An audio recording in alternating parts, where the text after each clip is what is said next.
News Telangana news కి స్వాగతం. కాంగ్రెస్ మేనిఫెస్టోలో పెట్టిన విధంగా బీసీలకు హామీలు అమలు చేయడంలో కాంగ్రెస్ ప్రభుత్వం కాలయాపన చేస్తుందని బీసీ జనసభ నాయకులు విమర్శించారు.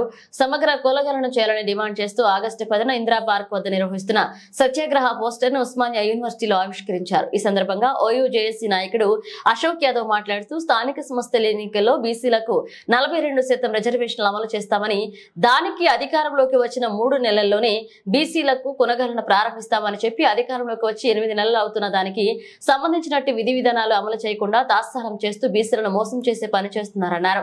సమగ్ర కులగణన చేయకుండా బీసీలకు 42% వాటా కల్పించకుండా స్థానిక ఎన్నికలు నిర్వహించాలని చూస్తున్నారని మండిపడ్డారు. వెంటనే కులగణనకి సంబంధించిన కమిటీ వేసి దాని విధి విధానాలు రూపొందించాలని డిమాండ్ చేస్తూ సత్యాగ్రహ దీక్ష చేపట్టామని, ఈ దీక్షా కార్యక్రమంలో విద్యార్థి సంఘాలు, రాజకీయాలకు అతీతంగా బీసీ సమాజం పాల్గొని విజయవంతం చేయాలని పిలుపునిచ్చారు.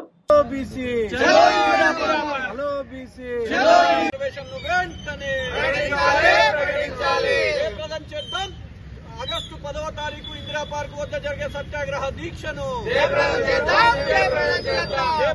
సార్వత్రిక ఎన్నికల్లో భాగంగా కాంగ్రెస్ పార్టీ ప్రకటించినటువంటి కామారెడ్డి డిక్లరేషన్, బీసీ డిక్లరేషన్ ఏదైతే ఉందో దాన్ని అమలు చేయాలని చెప్పేసి Telangana BC Janasabha, Telangana social justice party of India మరియు వివిధ బీసీ సంఘాల ఆధ్వర్యంలో ఆగస్టు 10వ తారీఖు ఇందిరా పార్క్ వద్ద జరగబోతున్నటువంటి సత్యాగ్రహ దీక్ష ఏదైతే ఉందో స్థానిక సంస్థల్లో బీసీలకు 42% రిజర్వేషన్లు కల్పించాలని, తెలంగాణలో సమగ్ర కులగణన చేపట్టాలని, ఒకవేళ తెలంగాణలో సమగ్ర కులగణన చేపట్టకుండా స్థానిక సంస్థల ఎన్నికలకు గిట్లా కాంగ్రెస్ పార్టీ నోటిఫికేషన్ విడుదల చేసిన ఎడల తప్పనిసరిగా తెలంగాణలో కాంగ్రెస్ పార్టీని బొందబెట్టడమే ధ్యేయంగా తెలంగాణ విద్యార్థి జేఏసీ మరియు తెలంగాణ సమస్త బీసీ సమాజం పనిచేస్తుందని, ఎందుకంటే తెలంగాణ ప్రాంతంలో బీసీల యొక్క అవకాశాలను మొత్తం కూడా, స్థానికంగా ఉన్నటువంటి రాజకీయ అవకాశాలను మొత్తం కూడా తెలంగాణలో కేవలం రెడ్డి సామాజిక వర్గం మాత్రమే అనుభవిస్తా ఉంది.